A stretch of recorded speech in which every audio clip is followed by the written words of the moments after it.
Hey guys, gals, and non-binary hacker pals. Welcome to Neon Static. I'm Johnny Hollander. I'm Eric Hayden. And I'm Nick Mason. And this is the newest Netrunner podcast at the moment of recording. Fact. Technically true. Someone else out there hitting record 10 seconds after we did. God damn it. Just to prove us wrong. We are a group that is located in Southern New Hampshire. We are super excited about Netrunner and have started a local scene here. And we wanted to share some of our enthusiasm and excitement for the game and get some content out there because there's some weird compulsion that we have for making stuff. This isn't our first podcast. I beat Eric and Nick down enough that they finally said yes, we could do a podcast about Netrunner. Wait, what? I recall this being Eric's idea. No way. No. Really? It was not. How many times did I say, so we're doing a resisted. podcast, right? And you guys I thought just you laughed. were just making fun of Eric's compulsive need to put out podcasts. No. No. Yeah, This is his okay. third. We're in. Fourth. That's okay. You make a good point. Johnny's got more than you. Yeah. All right. So actually, before we talk about our history with Netrunner, I guess we can give people kind of our podcast credentials, right? This is not our first rodeo. Not that we're any good at this, but yeah, Eric and I currently also co-host an 18XX podcast called Train Shuffling together. And I recently got really into trick taking and started a podcast called Trick Talkers, which I now only guest host on. And the three of us actually way back in the day started a podcast together called Meek Informant about L5R. Mm-hmm. Legend of the Five Rings. Right. So What's that? There's a motorcycle outside. I'm right next to a pretty busy road. Just be happy. There's a fire station like less than a quarter mile from here, so odds are pretty good that we're going to get some sirens. All right. I thought there was just a guy outside your door just going, whoa. I thought it was a sick that was- cat or a dying cat or something. No, I kicked the cat out of the room. It can die out in the living room. Wow. So back 4 or 5 years, some amount of time back then, we were big into the Legend of the Five Rings competitive LCG card game, Fantasy Flight. Players of Netrunner may be familiar with it since it's released by the same company as originally Netrunner was. Well, originally not quite factually accurate, but we did that. Johnny and I got into Netrunner back in I believe 2016 during the Mumbad cycle. I looked this up based on my history in BG Stats when we first started playing the game. And the two of us bought basically everything that existed over the period of a few months and played that game together in a 2-person meta and tried to pull a couple of friends in unsuccessfully to like a kitchen table meta because we were very resistant to the idea of going to play in a store. I think both of us, correct me if I'm wrong, Johnny, but both of us were kind of like, I don't want to go meet people and play at a store. Why? We can just play at our I mean, I'm still kind of like, homes. I don't want to go meet people, but but yeah, we were definitely, we had no experience with gaming in stores with organized play or any of that when we started Netrunner. And so we thought we could just get some friends together and do it. And we, like Eric said, we were pretty unsuccessful. And I think this game really shines when you have more players to play against, more deck variety to play against. We actually stuck it out for, it was like 2.5 years, not religiously like we're playing now, but I looked and I think our last game that we played was like at least 2.5 years after we started playing. Yeah. Well, and so you sold your collection at some point, and I then for some reason got even more into it because at that point I was like, well, I have to play online with strangers and I have to look into a local scene. This is around 2018, and I was playing online a lot. I was there following releases of the Guitar Cycle and Rain and Reverie when it came out. And educated listeners will know that that's right when the game got canceled by FFG, and it crushed my little heart. I was on my way down to Pandemonium Books and Games down in Boston to go to my first tournament like 4 days or like a week before or a week later when the game got canceled. And I had my decks built and everything. I was ready to go to my first tournament. I was so excited. And then they canceled the game, and I really actually kind of felt messed up for a couple of days. It was like somebody like hurt a friend of mine, which I think also many listeners will relate to that idea. You never told me about that, and I actually didn't start selling any of my Netrunner until after the game was canceled. So it's interesting that you didn't tell me about the tournament. I didn't. Okay, well, I didn't mean to betray you, but you, yeah. This is the first time hearing this story, and Eric and I talk daily. It was a dark time. So, riding that high for like, I'm gonna go. I was gonna do this, right? I was gonna go play a CCG or LCG. Sorry, God, no, not a CCG.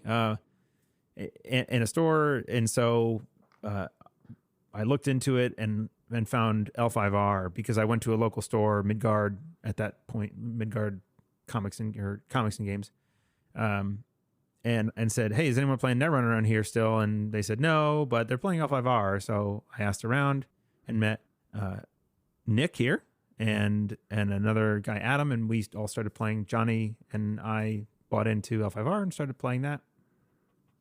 And we started a podcast. Nick, any other, like, talk about maybe our experience in competitive play from that point on? Before Nick answers, can I just give a fun fact that Eric and I just learned on Saturday? When Nick agreed to join us in our podcast venture, The Meek Informant, he admitted to us on Saturday that he knew our names were Eric and Johnny, but he didn't know which was which. That is correct. Awesome. The biggest one that I had the trouble with, honestly, was Adam and Eric. It's like they're both like blondish. That's great. So so what do? We did a whole bunch of, so at the time there was kind of like a New England I don't know, there was like a rotating schedule. There were like tournaments basically every weekend if you wanted to drive far enough in New England.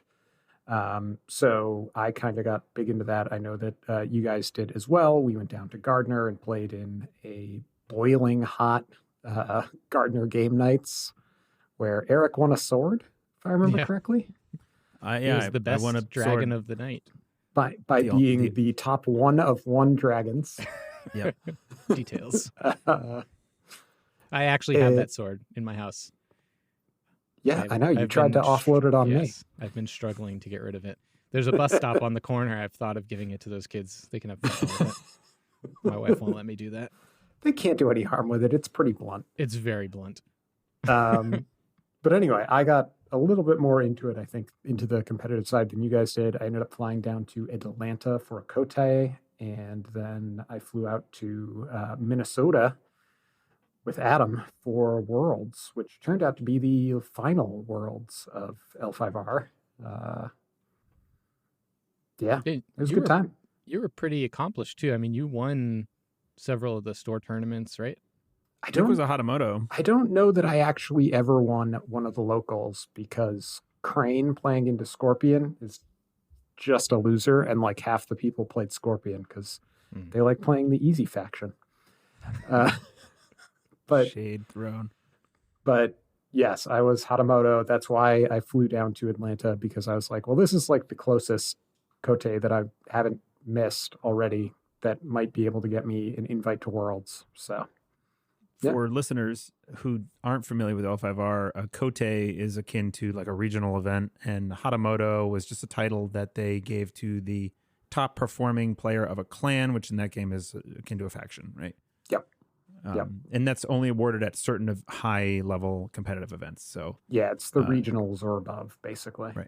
Yeah. So Nick had some street cred. He can play some card games. Trust me. Slight amount. Yes. Don't look at my record at Worlds. Just is that even possible? It's probably out there somewhere. I think there was a website for a while that had like compendia of all of the tournaments. Lotus Pavilion. I think that's what they used at Worlds. Don't look at my Worlds record. Let me tell you how to get there to find it. Yeah. 2 and 4, whatever. Well, it's fine. You're not bashful. That's good. So yeah, that's kind of a maybe a long-winded history of who we are and what we're about previously. Anyway, so why make a podcast? We just can't help ourselves. We can't help ourselves. I just like listening to myself talk. Is Yeah. that so bad? I actually never listen to, podcasts in general, but I definitely don't listen to our own podcast. For me, when I get really into something, I want to talk about it a lot, and my wife doesn't want to hear about it. So this is a way for me to have an outlet to gush about Netrunner more than I can do without a podcast. Yep. Yeah. That's pretty much that's it. That's what I want to accomplish here. Also, I would like to contribute something back to the community. I really am a big fan of several of the people who create content for Netrunner out there. I'm a long time viewer of the Metropole Grid. Andre, if you ever hear this, amazing content. Keep it up. It's so valuable for new players and for people. Like I watch it like I watch an episode of like some TV series that I'm, like The Last of Us is coming out right now. Yes, there's a new episode of the Metropole Grid that came out today. It's a cool starter deck. So it's cool that he also is doing startup content as well as standard content. Yes. I find that to be extremely helpful. I think that's cool. And on that note, our podcast right now, our group, our local play scene is very startup focused because it is a great tool for us so far as getting new players to do that initial buy into the game. Nick and I, before the podcast, were talking about this. It's way easier to ask somebody to spend $160 to start playing the game than it is to ask them to spend $450, which is roughly what it costs to buy the whole standard card pool.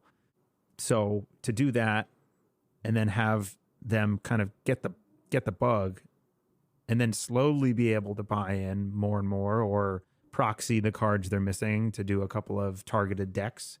Or even perfect. just wait for standard to kind of catch up to what they have. Right. So I actually had a question because I just, when we started this, my original suggestion was that because the startup bundle that was out, because we got in right before Parhelion, like a couple weeks before Parhelion released. So the bundle that we got had the Ashes cycle in it. And so we called it Startup Plus, but that was the meta that we were going to have our group play. And then when we decided to host a tournament, we kind of switched over to Startup because the only options were Startup and Standard for hosting a tournament. We wanted to get practice with our Startup decks. Now I'm hearing about this all NSG, which is what we were calling Startup Plus. Is that going to be an official format that's allowable for circuit breakers? As of now, no. No. Okay. It's not officially supported, is from what I've read so far about it. The people who started that channel on the Green Level Discord server, by the way, if you're new and you're interested in hearing more, go Google the Green Level Clearance Discord server and join that. That's the global Discord server from nullsignal.games, who produces Netrunner right now. I almost said L5R because we've been talking about that. Anyway, on that Discord, they started that channel. They did an announcement for it saying it's not officially supported, but I will say that I feel like that's a missed opportunity potentially.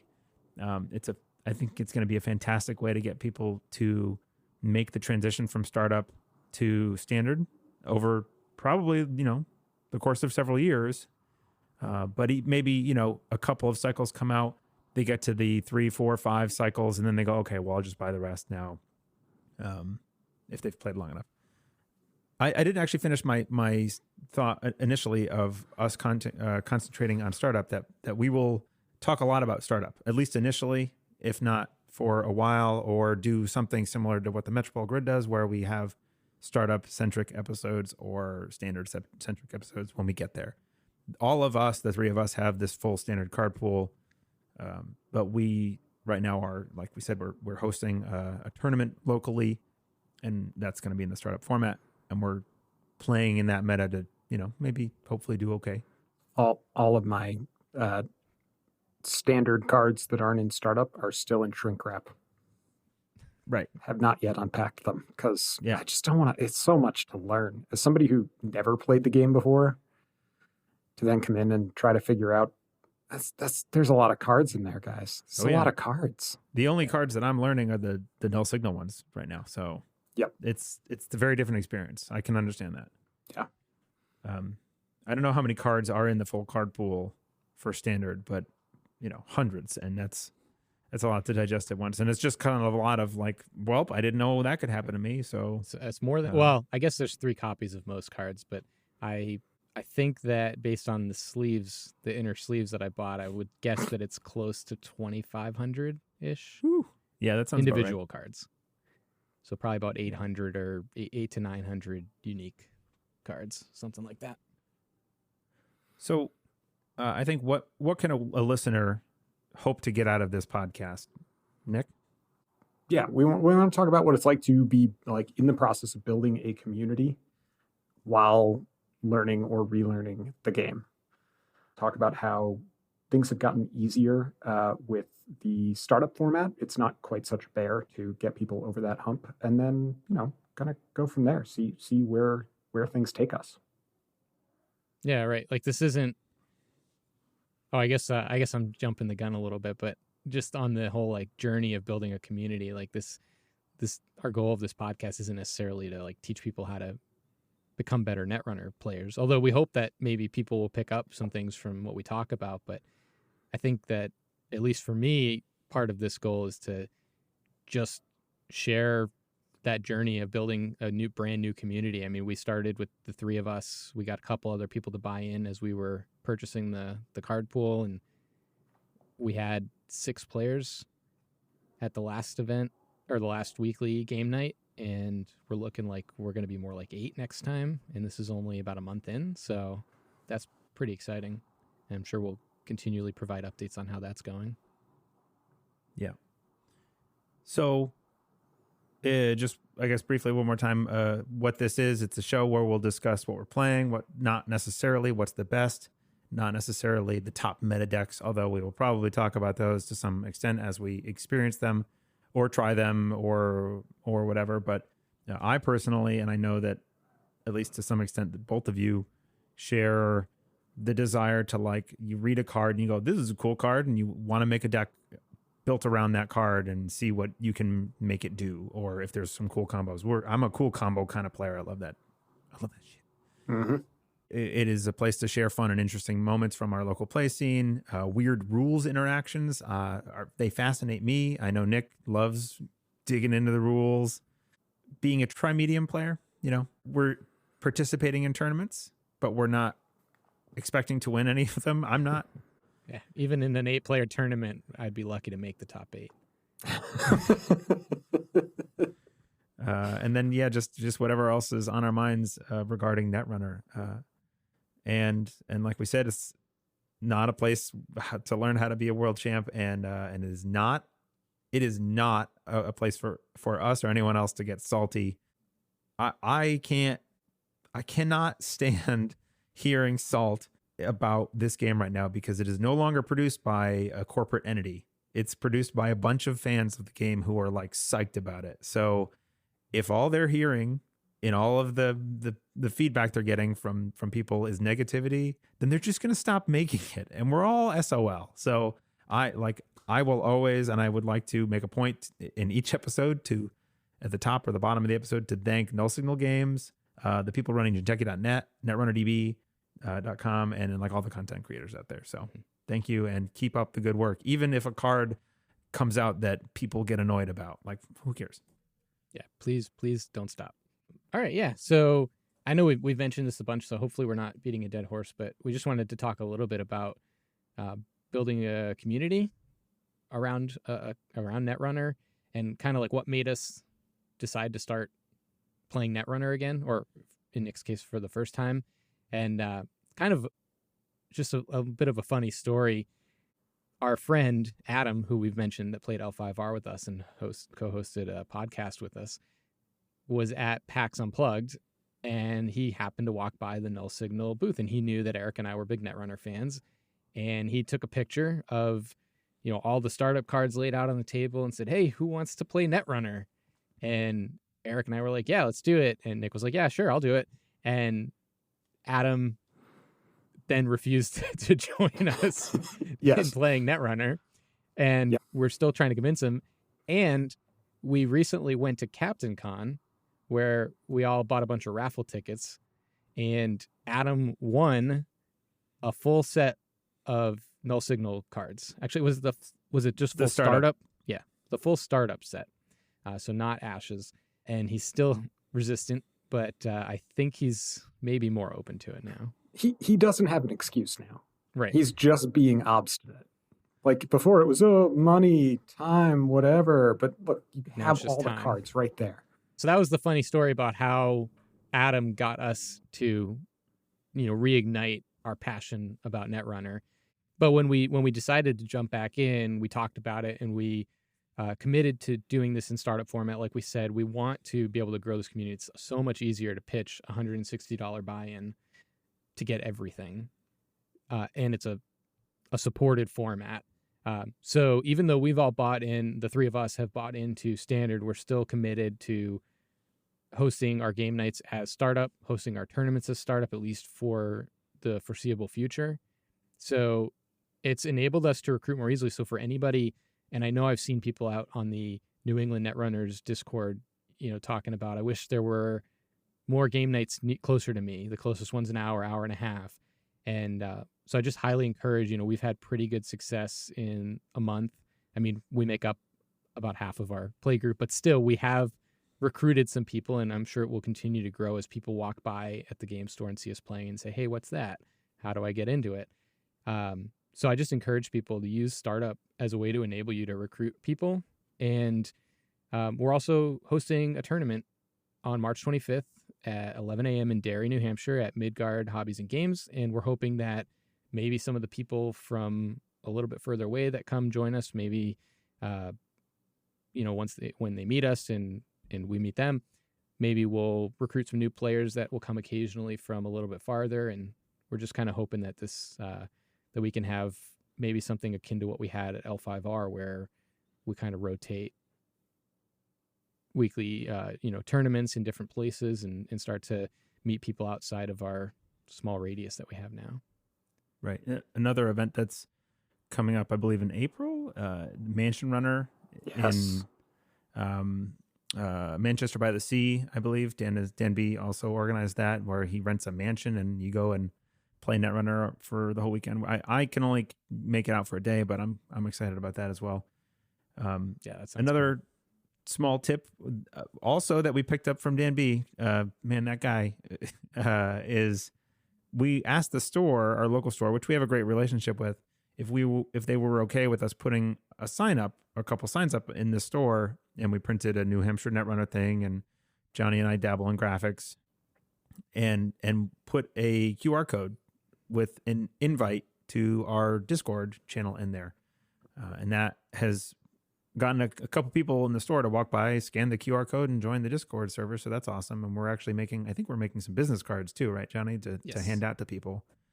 It's like, hey, talking about this game. If you're interested, here's a card, and they scan it and join, and then you get talking about it. So actually, while we order proxies, it might actually be easier to just make them as playing cards. Perfect. So I might just do that. Sweet. I like that idea. So for the new player, this is going to be sort of our main topic section. This is our experiences so far bundled up for people just getting into the game. I know that experienced players might know, they probably know all this stuff, and it might be a little boring, so I apologize for that. Listen to the whole episode if you can muster it. But if not, check back in the future. We'll not just be all new player focused. But for the new player, where to start? What to buy, I feel like, is an important thing to talk about. And at first, you don't have to buy anything.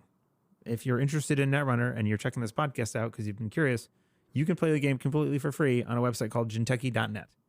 Every card, there's a ton of automation to it. Like, it really was helpful when I first started to learning some of the weirder rules timings, because it'll stop you and be like, nope, this thing is triggering before that other thing that you're thinking should be triggering right now. And it'll kind of teach you some of the weirder timings and things like that just through that.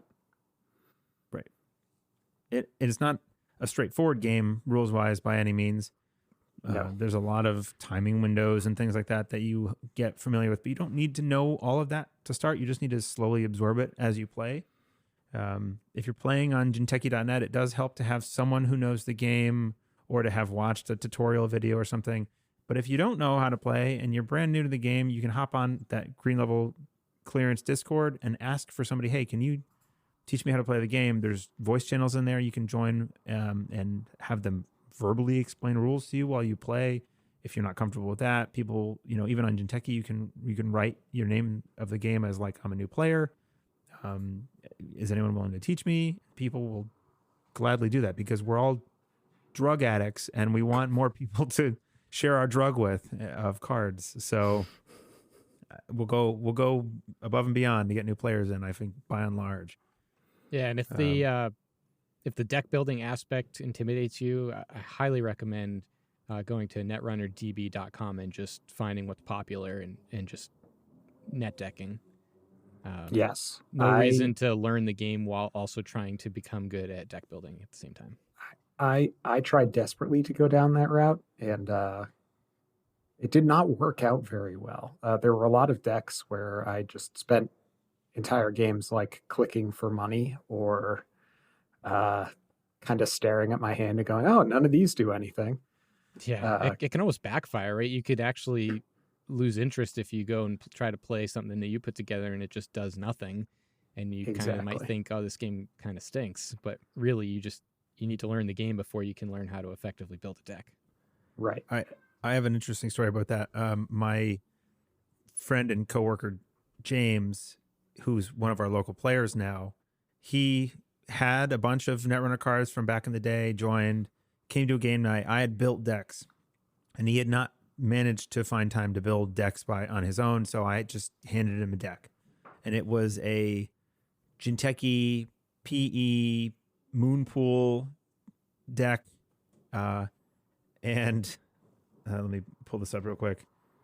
Moonpool, for those of the listeners who are not familiar, is a Jinteki card. It's a 3-cost asset that has the ability remove this asset from the game in order to trash up to 2 cards from HQ, reveal up to 2 face-down cards in archives, and shuffle them into R&D. For each agenda revealed this way, you may place 1 advancement counter on an installed asset card, on an installed card, and it's 3 to trash.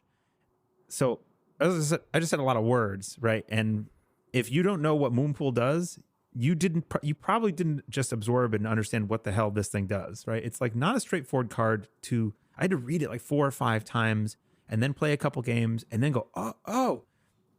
So he played this deck. I just net decked this thing. It was like a very popular, I think it's like Nightmare Archives right now on Startup, on netrunner.db.com. He played it and he was just kind of like getting sad. And I could see, I looked across the table and I was like, like, I don't know. He's not having a good time. Anyway, he wasn't having fun. So at some point he was like, well, why don't let's switch and you play the deck. And I also didn't know what it did because I didn't like read the deck list. I just had built it. So I'm playing it and I kind of have a revelation in the middle of it that like, oh, I see how Moonpool works. You have to have face down cards and archives, or you can take it from your hand and put them in there to fast advance some other stuff out. And I did some cool things and made the deck work a little bit. And he was like, oh, and then he went back and played it. So it's not just even like, can you build a good deck? It's can you build a good deck and then pilot the thing? And it's not always like, they're not always straightforward. And so that's one thing to be cautious of, I guess. If you probably want to find something fairly straightforward that when you look at the cards, you know what the thing is trying to do. Yeah, I guess because if you look at and read the cards and don't know what it does, don't build that deck. Yeah, that's the other thing is, if you're gonna build, if you're building it virtually, you're probably not on a time crunch to have it done for like a certain game night or something, so you have time to go through it. If you are building a physical deck to go meet up with some people, maybe try to do it early enough that you can review the deck and make sure that you know what it does, because it can be difficult as a new player, like Eric said, to pilot something that's got some complex interactions. Yeah, and go ahead. From what I've seen, I feel like Jinteki is the weird combo faction for Corp so far, because like they've got Moonpool, which is weird. They got Regenesis, which has like a million different restrictions on it. Isuak Adaptix, the ID, has like all these cool little things that you can do with it, but you've got to like really read the ID to make absolutely certain that you know all of the restrictions on it. and things like that. Whereas with NBN or Wayland, it's a little more straightforward. I feel like Wayland is going to punch people in the face until they die. NBN is going to tax people until they die. Yeah. And HB is I don't know if HB is always straightforward, but the current kind of powerful decks that are available, like the tool deck, are pretty easy to pilot as well. Yes, just fill it up with agendas and wait for your opponent to kill himself. Yeah, right. The tool deck. Is it Tool or Thule? Either Thule or Thule. Well, but I mean, it's spelled like the bike rack brand, and that's pronounced Tool or Thule or something. So the null signal has a pronunciation guide. So I was just saying it that way because that's how I've heard that word pronounced. I'm gonna find this, but go ahead, continue. I'm on a mission. Yeah. So I guess then the question is, like, if you're net decking, how do you find a deck that seems interesting? So number one, on Netrunner DB, a lot of those decks actually have really cool write-ups with them. So people will like write up like, hey, this is how this deck works. This will tell you all that stuff that you would have otherwise had to learn the hard way about Moonpool or whatever. It's Thule. It's Greek in origin. Thule? Thule. Thule. Thule. All right. I'm probably still going to Now we know. I'm never going to remember that. Good. Thule. This is it, people. This is the content. Thule. Yeah. That's what you're here for. Sorry, I totally checked out because of that. But it's like the thing that I enjoyed on the runner side was just like the criminal kind of getting around ice thing, which was easier when we first started and we had like boomerang and stuff like that. So we were still playing with the Ashes cycle, which is now gone. I mean, just as a general tip, as a runner, if you want something that's a little bit easier to pilot, I think Criminal is it, because Criminal tries not to interact with the corp cards as much as possible. And I feel like that makes it easier. Inside job, you just get past ice. Boomerang, you trash a piece of ice. I know that's not startup anymore. But there's several examples of just getting around ice versus having to interact with it. And I think that kind of lowers the overhead a little bit. At least I felt like Criminal was easier to pilot as a new player. And it also, to me, like strikes like this middle ground between Anarch, where like you're just throwing yourself at ice, and if it hits you, and kind of trying to power through it in a lot of ways. Versus like Shaper, where you're building this rig where nothing can ever touch you. Whereas like with Crim, you can have your rig, and sometimes you use it, and sometimes you just go around the ice. But it's this kind of good middle ground where you kind of have the early game and the late game. Yeah, Shaper feels more like using a scalpel, and Anarch feels a little more like using a baseball bat. Yep. Or a bazooka, depending on. Yeah. Yeah. So yeah, that's the other thing is just finding a second deck. I found that fairly difficult, especially on the corp side. I have tried so many decks right now, and I think I have yet to win a game on Jinteki as a corp. No, that's right. I've won one with a dumb combo, but yeah, I'm still kind of looking for a deck that makes sense to me. So do you know roughly how many games you are in at this point? I could find out. I want to say it's at least on Jinteki, it's like 10 or 12, and then I don't know, probably another 12 in person. Oh, no more than that. You're probably gonna we quickly play 5 in a surpass night. me. I mean, I've played probably close to 70 games, 65 games or so. Let's see. I think Nick, you're probably in the 30 to 40 game range right now. That'd be my guess. Yeah, I mean, according to Jinteki, I started 25 games and completed all of them. So, yeah. So you're finding corp harder to play in general. Yeah, I feel like the runner side is pretty straightforward. You want to build a thing that lets you access cards of the corpse. That's it. Whereas with the corp, you kind of have to pay more attention to what your opponent can do when you're placing things out. If you place out an ice and they've got something that just ignores that type of ice, like a really charged up hyperbaric, which is a permanently chargeable code gate breaker. If you're just relying on code gates to protect your remotes, then you're not going to really get anywhere. They're just going to get through it for very cheap or next to, or like free. So you've kind of got to pay attention to what the runner is doing a little bit more, and also like the hand versus archives management too. Like, when is it correct to dump a agenda into archives because I can't defend it in my hand, or I really need to keep this other key piece for whatever thing I'm trying to set up for the next turn in my hand, so the agenda is worth less. All that stuff is still like a little bit off for me, and so I just got to get more reps in and watch more games, I think. Speaking of dumping agendas into archives, my favorite game that we've played to date was the one where I squeaked by a win against you and then flipped over like 4 agendas sitting undefended in archives just to rub it in. Yeah, thanks.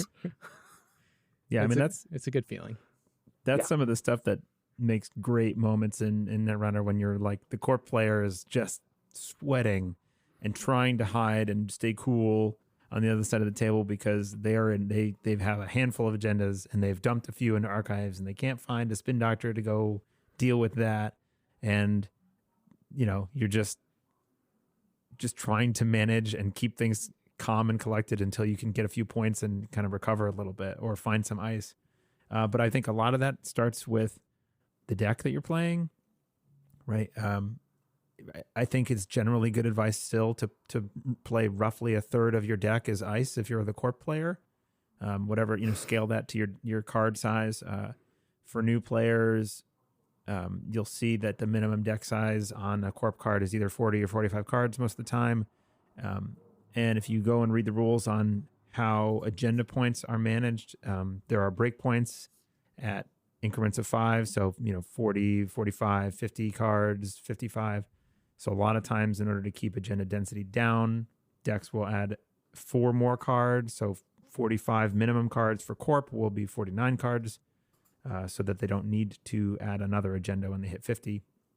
And it's less likely that when someone's running that they're going to find an agenda. And to have good economy, a good spread of economy and agendas and win conditions and ice in your deck.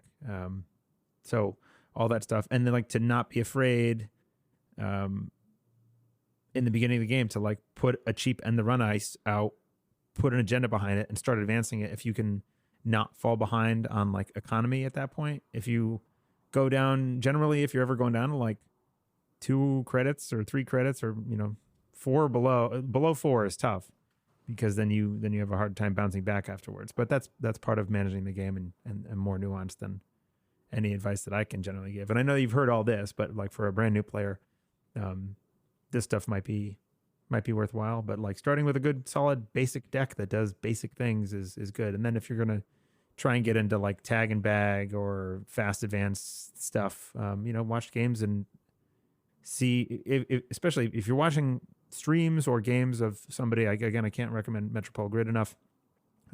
Try and replicate that thing. I like what that deck's doing. I see now how that's being achieved. I'm going to go try and do the same thing.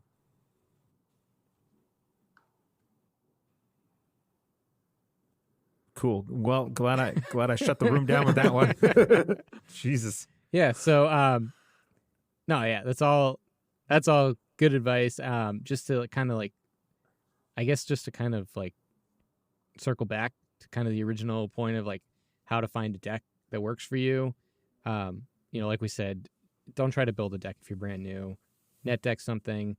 If you want to build around a particular mechanism like sabotage, you can do advanced searches on Netrunner DB. So you can say, I want to see all runner cards that have the word sabotage in the text of the card. And then you can just add all those, if you do want to build a deck, you can add all those, or you can click on some of them and then click decks that include this card.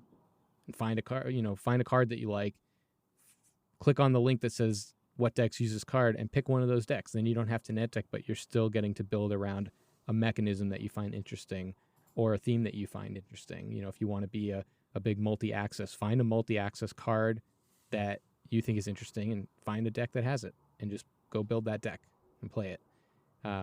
And, get a couple of decks from different factions on each side of the table and just get a bunch of reps in with those and see what you like and what you don't like. Yeah, or net deck. And if you would like at that point, then change a few cards. Don't change the whole thing.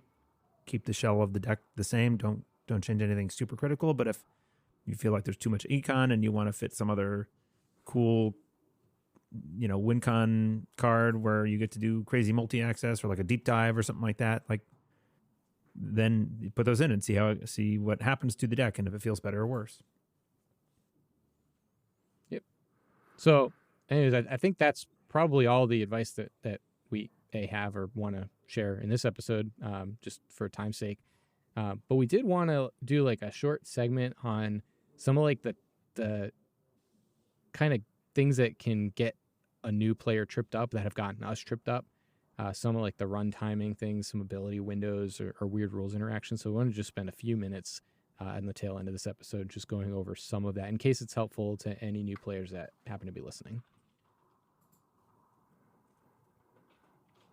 Yeah, so I can go first because this is one that I kind of found, which was initially I was playing Zaya decks.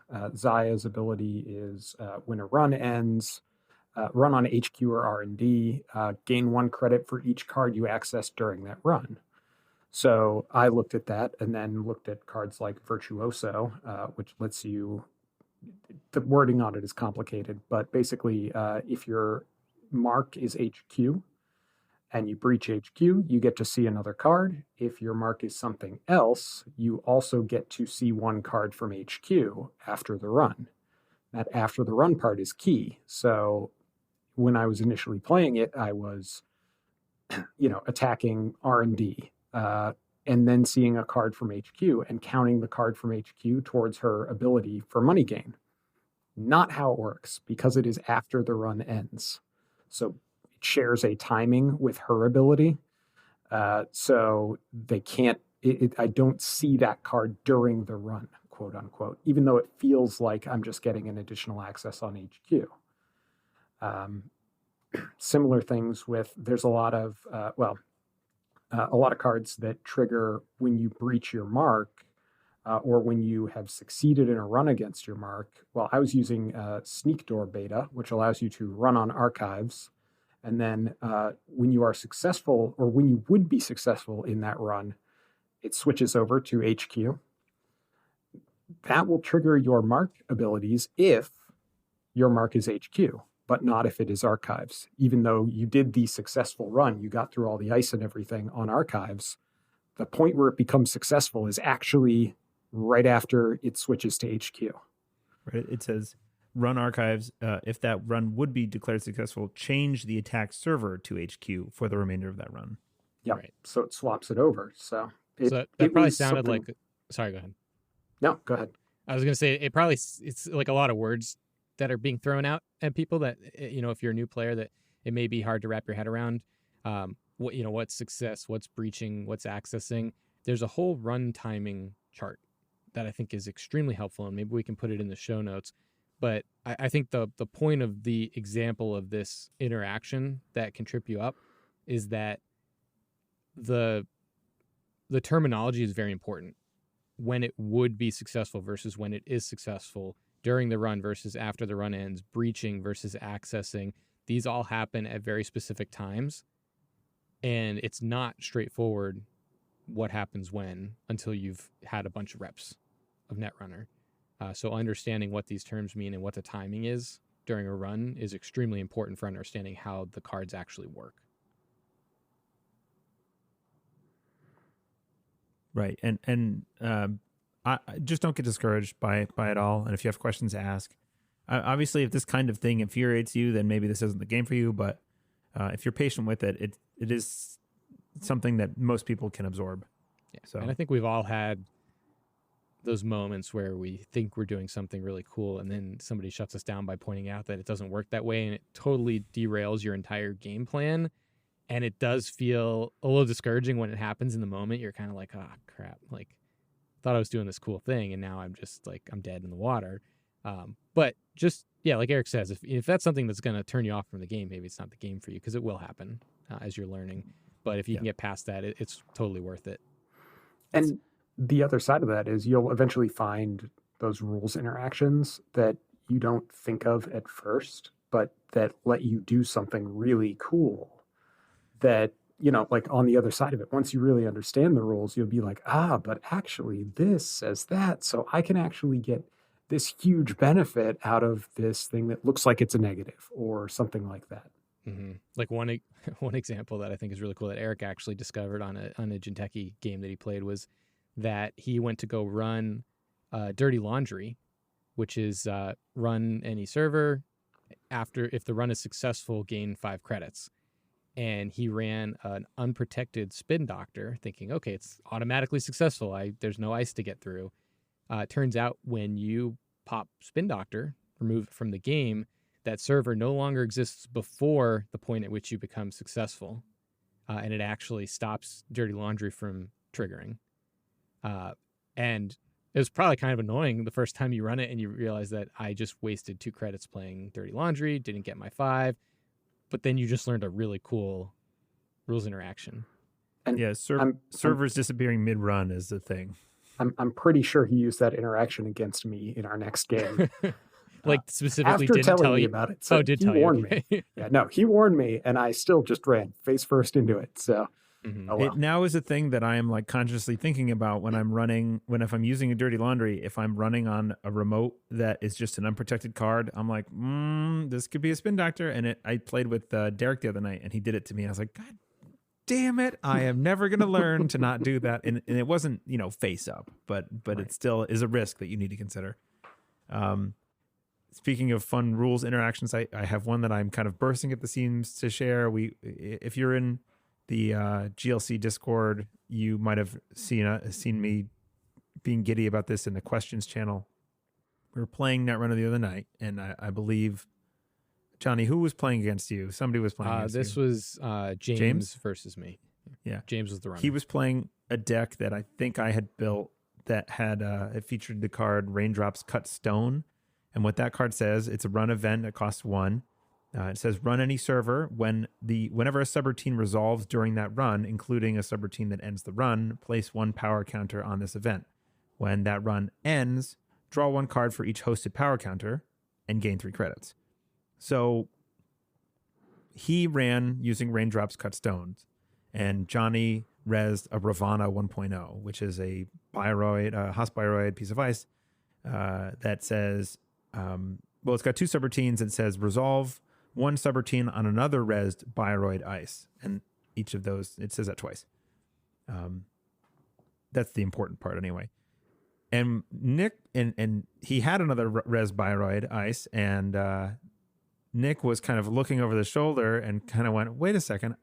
Because James put 2, he said, okay, well, fire those. And he put 2 counters on Raindrops.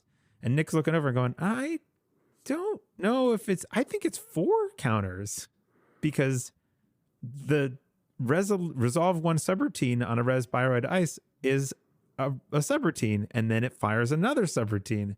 And then we realized that, and this was someone in the GLC who pointed this out, if you have a Ravana on the board res somewhere else, and then you res another Ravana and someone's using Raindrops Cut Stone, then you can infinitely recur the resolve 1 subroutine back and forth and back and forth and back and forth until there's no you may place 1 power counter on this event on Raindrops Cut Stone. So the runner is forced then to place up to, and you just choose a number, like, your deck size, 50 cards or whatever. Power counters on there. They get 3 credits, and then they draw 50 cards, and they draw their entire deck. And at the end of their turn, they have to discard down to 5 cards. And at that point, their game might be over because you made them infinitely draw their whole deck because of raindrops. Or you just handed them their amazing combo, but more likely, Right, yeah, they get their die. best 5 cards, but they only get 5 cards. Right. Yes, exactly. It's beautiful. It's such a cool effect. I wish one day to make that occur, but in the meantime, I would lose 900 games. And I'm just worth Dungeon it. Techie, like searching out people playing raindrops and like.